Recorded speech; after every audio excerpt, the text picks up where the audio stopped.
Native Land Pod is a production of iHeartRadio in partnership with Reason Choice Media. Welcome. Well, welcome home, everyone. This is our mini pod. This is Native Land Pod, of course. I'm your host, Angela Rye, with hosts Tiffany Cross and Andrew Gillum. And today we are thrilled to have a guest who is a returning guest, actually. The last time we spoke with her was at the DNC convention over the summer. Thanks for trying on lipstick. Something like Big Gretch or something like that. Yep, from the Lip Bar. Shout out to Melissa Butler. That's right, Rattler. We are here now to just welcome her back to the show. Governor Gretchen Whitmer, who's the 49th governor of Michigan. Thank you so much for joining us today. Hey, it's good to be with you. Gov. Good to be with you. I love that boss lady lip color. We love Melissa Butler, as Angela said. She's amazing. She is. Governor, you've been in the news a lot this week, and I want to kick us off with not necessarily the top story, but definitely a big story, I think, for a lot of our listeners. Michigan, as you well know, has more than 1.5 million Black residents. That's more than Louisiana, more than Alabama and South Carolina. Can you talk our viewers through your decision in deciding to not endorse your running mate, Garlin Gilchrist, who's the Lieutenant Governor and is now running for governor of Michigan? Yeah, well, you know what? The race for governor's kicked off pretty early. I'm grateful that I've had such a phenomenal partner in Garlin. He is really a star and a great leader and has been an amazing partner. You know, I know enough to know that there's a long road ahead, and he and I've had a lot of very, I think, honest conversations over the years. And, you know, I think if he's successful in winning that race, he'll be a great governor. But I've also served with a lot of the people that are running, and so he understands. But we've been close, and I'll continue to. I think be a good partner to him too. I just want to ask, sorry, Angela, just a quick follow-up. So are you concerned, or how concerned are you that by not endorsing your running mate and Lieutenant Governor Garlin Gilchrist, a Black man in Michigan, how concerned are you that the Republican Party might try to use John James, who is a Black man running, and he could potentially be the only Black person on the ticket, given the sizable population of residents who are Black in your state? Well, at the end of the day, to be successful running for governor, you know, you got to be connected to the people. You got to be everywhere in Michigan. You got to have a vision that creates opportunity for everyone who calls this great state home. And, you know, I think that the lieutenant governor's resume is going to be a powerful thing for him to run on. But, you know, I also know that sitting governors, lieutenant governors, if you look historically, it's not always been an asset to have the governor get their endorsement. You got to stand on your own two legs, and I think that's something that Garland's gonna earn, and he's gonna do it on his own terms, and it can't always be. I think an extension of my administration. And so I think he's asking for counsel. We've been great friends, and we're on this, you know, we have an understanding here.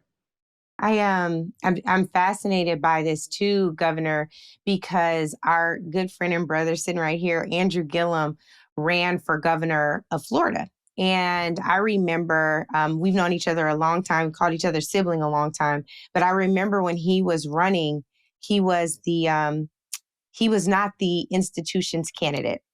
And I'm really fascinated by this parallel of what the party does sometimes in states and how the party overall and what it does with candidates and how it treats Black people. You're seeing a lot of this happening all over the country where people are like, I'm kind of off the party. There's a rest thing happening, but also it's like, we're going to organize, but we're not organizing with y'all. Like all of that is kind of happening. And I'll tell you, there was this tipping point for Andrew. And Andrew, I want you to tell your own story, but there's this tipping point for Andrew in the race where Andrew went to sit in as he did when he was the Florida A&M SGA president. And people were reminded by the fact that he's one of us, you know? And so my point in raising any of that is when you have someone that's given their life to politics, it was a student government body president, like all of these things going up to a gubernatorial race. And then that same party jumps ship, whether it's in the form of its biggest influencers, biggest leaders. For God's sakes, you're on the list for, who should run in 2028, right? So I'm struggling with this. And Andrew, I'm actually, instead of asking the question, I want to punt to you to ask, like, how does it feel to not be supported by the institution? And what should a Black candidate's expectations be from an institution that they've given so much to Tiff's point earlier? Yeah, I mean, the governor knows this from living experience right now in this very moment. I know it, obviously, having been a candidate, been loyal to the Democratic Party, but political positions are a little different than just loyalty to the party. There is an important set of decision-making that goes into the governor's decision to pursue governorship, re-election, especially in the wake of the kind of attacks that met you there. But you also did something else that I think it's important to distinguish between what the Democratic Party does to a person and what happens in the process of governing. And that is you making the decision that of all the people in your state, of all the electeds that you've worked with over your tenured and storied experience, Garlin was the right person for you in the instance that you would be incapacitated or in some way unable to fulfill your responsibilities, that this was your individual and most perfect decision to say, this is going to be the guy who I turn to and who this state turns to in that event.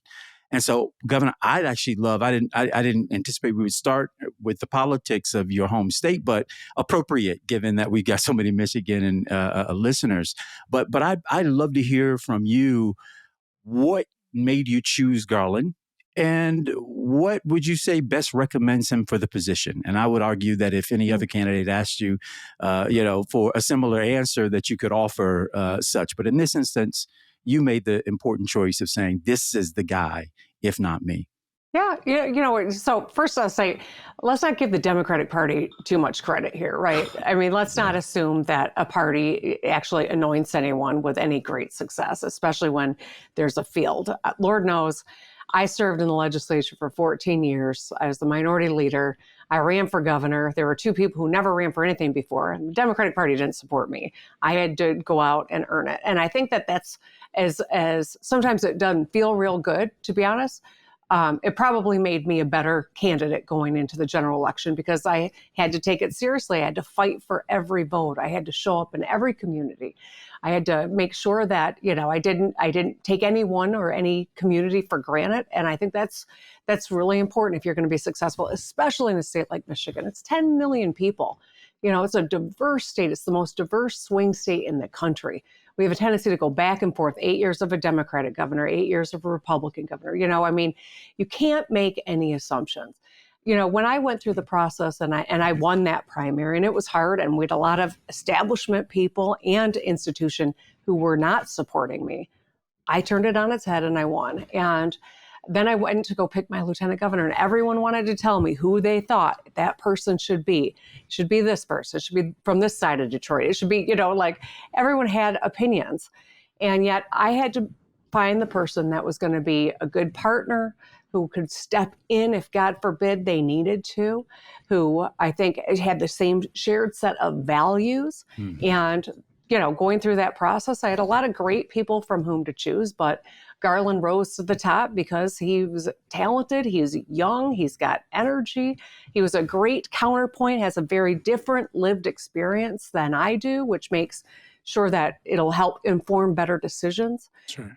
It is part of why I've appointed the most diverse cabinet in Michigan's history. It's part of why, you look to my appointees from the bench, Kyra Harris Bolden, the first Black woman on Michigan's Supreme Court. I got to put her on the Supreme Court because we had a vacancy that was unexpected. So, I take that very seriously. I think that is really important and really healthy.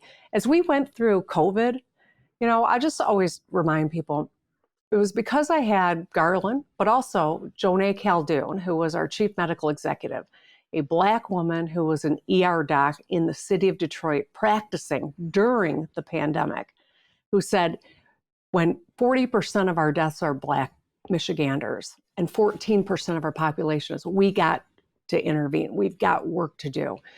But for her leadership, others wanted to wait for studies and data, which wasn't even being collected. Right. We'd have lost a whole lot more people. But because of that, we did a lot of great work. We created the Racial Disparities Task Force, and other states emulated that. The Biden administration emulated that because it made a difference. But for Joneigh Caldoun having an empowered seat at the table, and Garlin Gilchrist, who is a co-chair of our Black Leadership Advisory Council, Black for short, we would not have been in a position to make those important decisions that literally saved people's lives. I appreciate that, Governor. And you actually get to, I think, one of the underlying questions that bothers the heck out of me these days. And that's this idea that any position that you find a Black person is one that had to be compromised, greased up, and pushed through, a round peg as a square hole. And just in the examples that you gave, your individual and personal decision to choose your replacement, and your decision and the nation's and the world's moments of greatest crises to find the resolve, the skill set, and the talent you needed in qualified individuals who provided that to you. And Governor, in light of all of the attacks that we see coming, legal, philosophical, but frankly, spiritually, folks who have given so much, sacrificed so much, finding themselves yet once again put to the back of the line, wait, the change is coming. I wonder, how do you balance your position on and your well-born experience of diversity being a great strength of where you are and in serving the people of your state?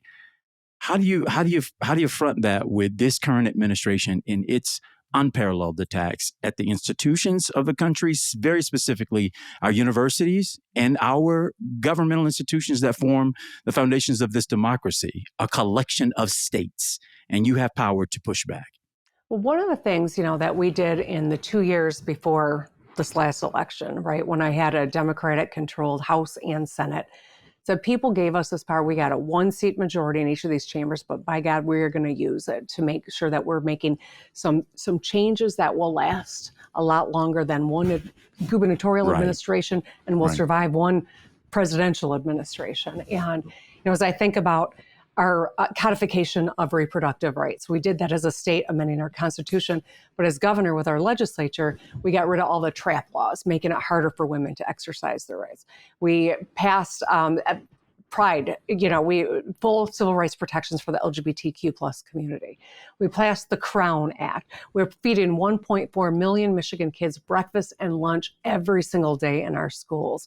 We made community college free for every high school graduate. We've been living our values and codifying things because we knew there's a possibility of an upcoming election that might want to try to roll a lot of these protections back. We will continue to live our values, no matter who's in the White House. But especially right now, I think it's important for people to see, this is why we did this work in those 2 years. This is what we are going to lean on to make sure that Michigan continues to move forward instead of rolled back. And I'm fortunate I got a great Attorney General and Secretary of State who are continuing to do their job in the wake of a lot of the chaos that we're seeing coming out of Washington, D.C. But make no mistake, this is a serious, scary time for a lot of folks. And when I go to Washington, D.C., it's a recognition that, I got this administration, but I got people who need help in Michigan. And no matter who's there, I got a duty to try to get that help. So on that, Governor, you were just in D.C. and of course, there's this viral moment here. Let me just reenact it. Right. And so, I want to be here. So my question for you is why? Right? We spent hey dog.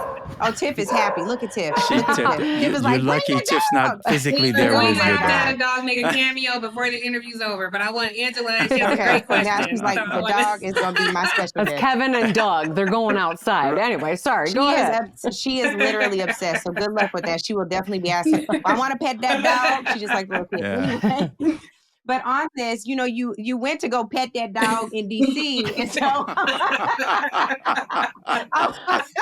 I just want to know why, Governor Whitmer, we spent all election cycle telling people that this was a fascist coming into the White House. We have documented reasons for it. We're in the middle of a constitutional crisis. They don't want to return Kilmar Abrego Garcia. And you're talking about having to do the business of the people. But how are we even going to get things done for the people with the people in power that we have at the federal levels? How are you justifying this visit And what are you saying to people besides, I'm here on business and you don't need to see me do that? What is the reason? Tell me why you would go and how that squares with the narrative. And I believe the truth of what we said leading up to November. Sure. I worked hard to like Kamala Harris, right? Yeah. Like I worked my tail off. I did it not just in the state of Michigan. I went everywhere and anywhere they asked me to go because I knew how high the stakes were. I also knew it was going to be a really close election. I was worried about it. And when the dust settled, we ended up having, 2 weeks ago, had a terrible ice storm here in Michigan. I mean, an ice storm where we had 1.5 inches of ice on trees. It snapped them in half. We're 16 days out, got 5,500 people that don't have power, haven't had power for 16 days in rural parts of Michigan. People that don't have a whole lot to begin with, who are struggling to get by, who are living on floors in churches because they need power.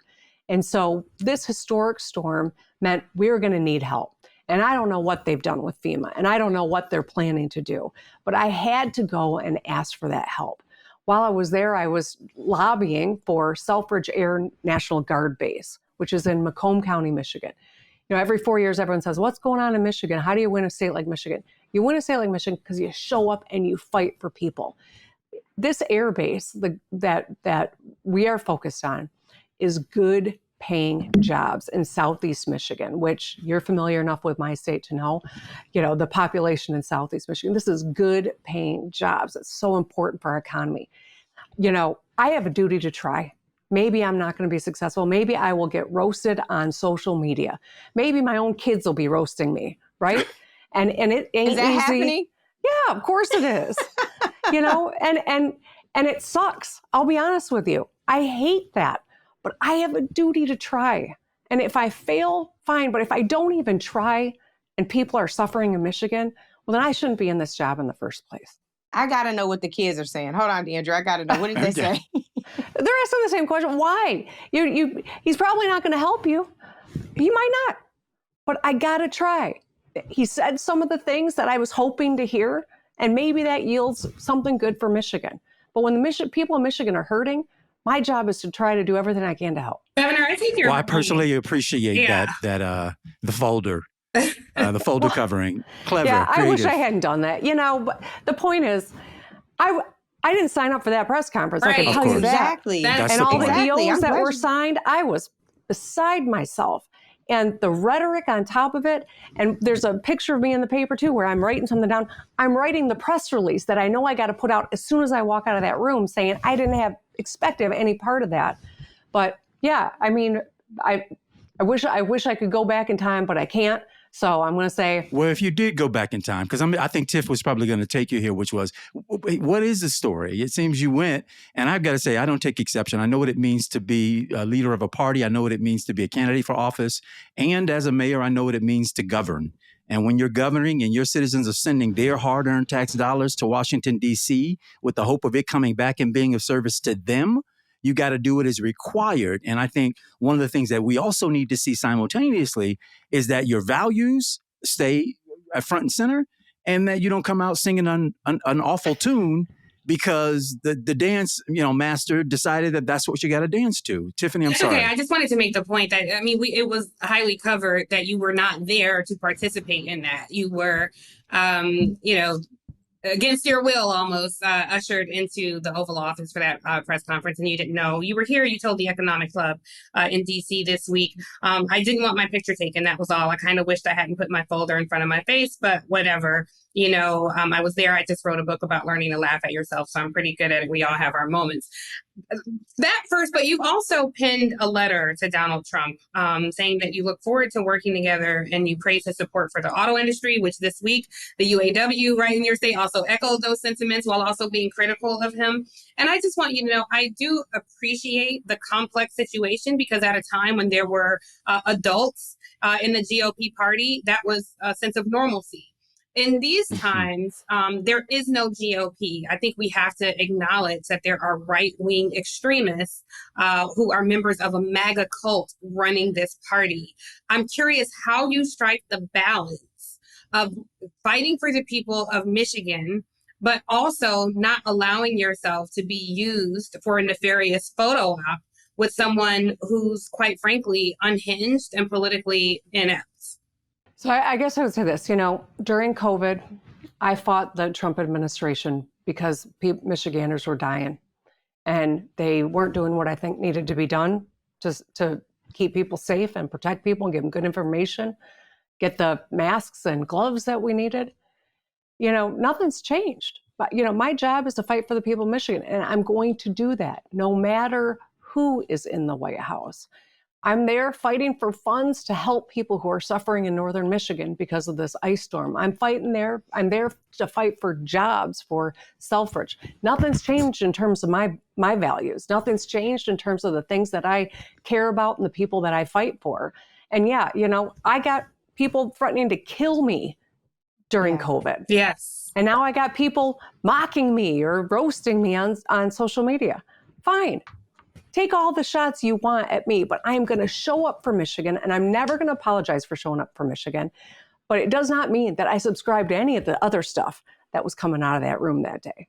And I hope to make that clear. I hope I've made that clear. I'll probably have to continue to try to make that clear, but nothing's changed. Yeah. My job is to show up for Michigan, and when people are hurting, I got to do everything I can to help. Angela? And you're saying nothing's changed, but, I feel like yet everything has. We're asking people to show up abnormally in abnormal times. You experienced abnormal long before 2025 with, the threats you're talking about, people threatening to kill you, people trying to have an entire kidnapping plot. Now, the kidnappers, the election deniers, the federal program slashers, they are now running the administration. So even in your advocacy of Michigan, right, what does your different, your abnormal, your meeting the moment look like? Well, first I'll say this, fool me once, shame on you, but that's not going to happen again. I can tell you that much. As I look at the work that we have to do here in Michigan, that's why I talked a little bit about those 2 years, these last 2 years leading up to this moment, all the work that we did to protect people, to build in those structures. I'm really worried about what cuts to Medicaid are going to mean. I'm really worried about, our ability to help people who are struggling, to level the playing field. We've got to build housing all across this country. We know that affordable housing there's a dearth of it. And yet all of the potential things coming out of the Washington, D.C. could undermine that. And so we're trying to work creatively. How can we address this if this happens at the federal level? But it's exhausting because you can't predict what the next thing coming out of Washington is going to be. I'm really hopeful that at some point we see some courage out of the GOP members in Congress to say, okay, guess what? Next year's coming up fast. And if they continue to impose tariffs that run people out of work or run up our grocery bills, if they continue to strip healthcare away from 1 million people who are on it because of Medicaid expansion in Michigan, that's going to have real impacts. But the things that we've done to help people keep money in their pockets, the working families tax credit, we quintupled the EITC so that people who are working but couldn't make ends meet have got more support. We got rid of the retirement tax so that retired Michiganders who didn't pay tax until about 10 years ago and had the rules changed on them now get to keep those dollars. We got the first auto plant in Detroit in 30 years done. That's 36,000 good paying auto jobs. And Governor, on those jobs, those auto, because we all know how significant the building of those cars in this country are. Some of us probably underestimated what the component parts are that are required for that assemblage, and the fact that those component pieces come from all over the globe. You were in a very unique position given your geographic proximity to Canada. The president refers to it as the 51st state, but as a sovereign nation, independent nation. You have to have a special character, I have to imagine, as the governor of Michigan, with officials across the Canadian government for the sustainability of the relationship that you get that's so important. I have to imagine if you've seen Trump once or twice since he's been in the Oval Office, that Trump's self-imposed, self-inflicted war using taxation and trade policy is going to have some pretty devastating effects for where you live. What was that conversation with the president like? What are you demanding of them, and in what ways are you prepared to act with the fullness that comes with a true Michigander, and demanding that this president come to heel on the devastating impacts to your state? Well, listen, I've been talking to the autos, I've been talking to labor, I've been talking to all the tier 2 and 3 suppliers. There are so many small businesses that, are the biggest employer in like a little community that are on the bubble. We know that the big 3 already have got a lot of decks stacked against them, right? When it comes to, China undermining our auto markets, when it comes to, I think counterfeit parts that are coming in. We know how hard this moment is, and yet what's happening in DC with these tariffs are making it even more difficult. I'm very worried about it. Michigan's economy absolutely counts on that free trade with with Canada and Mexico. So many of these car parts go back and forth multiple times. And with these indiscriminate tariff ideas, these taxes, the Trump taxes that are threatened on all these, going to put people out of work, and it's going to drive up the cost of an automobile, as well as blueberries from Mexico, et cetera. And the interesting thing is, as I talk to Canadian leaders, there's a real sense of hurt on top of anger, and they've really unified against America, which just is mind-boggling to even think that. Canadians sent firefighters to California when LA was on fire. These are our neighbors and our friends, but they feel hurt by this. They're like, why all of a sudden are we considered adversaries when we've been like second cousins, And so I do think that it's a really dangerous moment with these capricious tariffs. All it will do is paralyze business, which means layoffs, which means increased costs on Americans. And that's what I've been trying to convey. I obviously haven't been able to convince them, but there's a lot of folks in their ears from Wall Street to downtown Detroit saying this is bad policy for American manufacturing, for American jobs, and American consumers. Tiffany does not want to miss this special moment. Tiff, go. Because it's not me. The dog clearly has something to say, and I just don't want to silence anybody. But anyway. Come here, baby. But your answer on tariffs was a bit interesting, Governor, because a little bit of daylight between you and the head of UAW on that I think we'll see to continue to play out. As you know, we all have grave concerns about free and fair elections. We can argue that there never really been free and fair elections, but increasingly it will be more challenging. As we look ahead, I'm one who's not holding my breath for midterms. You reference, that the GOP members, the members of the MAGA cult in Congress might somehow get some courage. I'm not holding my breath for that. But for the people who are looking forward to 2028, I'm curious, what kind of things are you considering? What are you factoring into your decision-making as you ponder a 2028 run? Your name has obviously come up the past election cycle, and as people look forward to this election cycle, what are you considering as you make that decision? Well, you know what? I'm not spending any time pondering a run for 2028. I'll just be honest with you. I got my hands full in this job. I am governor for the next year and 8 months. And then I'm going to go walk the earth for a little while with my husband and dogs and reconnect and figure out what I want to do next. But, we need a great, strong candidate for 2028. And it doesn't have to be me. It could be, there's a lot of wonderfully talented people out there. I want to be a part of helping whomever that person is. But I think when my term comes to a close, I'm going to take a little break. Well, speaking of breaks, I know we're running up on time, but she wants the dog. Where's the dog? Come here, Kevin. Kevin, come here.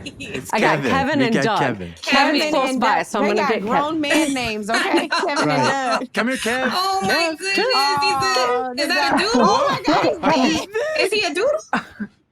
He's a doodle. Yeah. So we got allergies in our household. Carrying that big old dog, Tiff.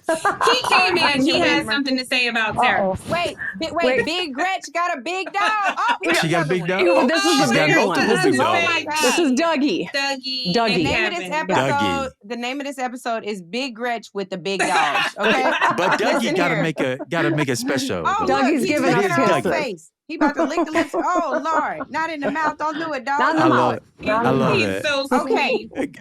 sweet. Well, Big Gretch got big appointments from here, so Yeah. you gotta let Yes. Big Gretch go. So, Y'all, Governor, before you go, and I have not been admonished to do this by your Lieutenant Governor, but I remember when I was running in my primary, I would have to come upon places where I would have to understand the political calculus that's being made.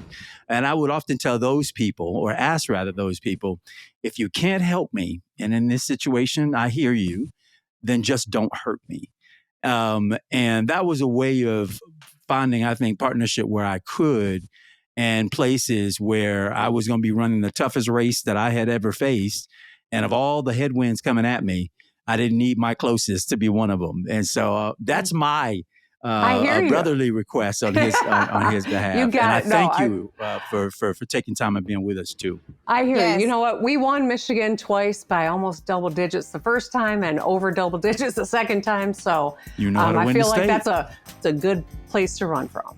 well, tell Well, thank Kevin you, and Governor. Doug Tiffany said bye, and we appreciate you, Governor. Thank you for the time. For everybody else, make sure you subscribe to Native Land Pod on YouTube and tune in wherever you get your podcasts. Welcome home, y'all. Welcome home. Take care, Governor.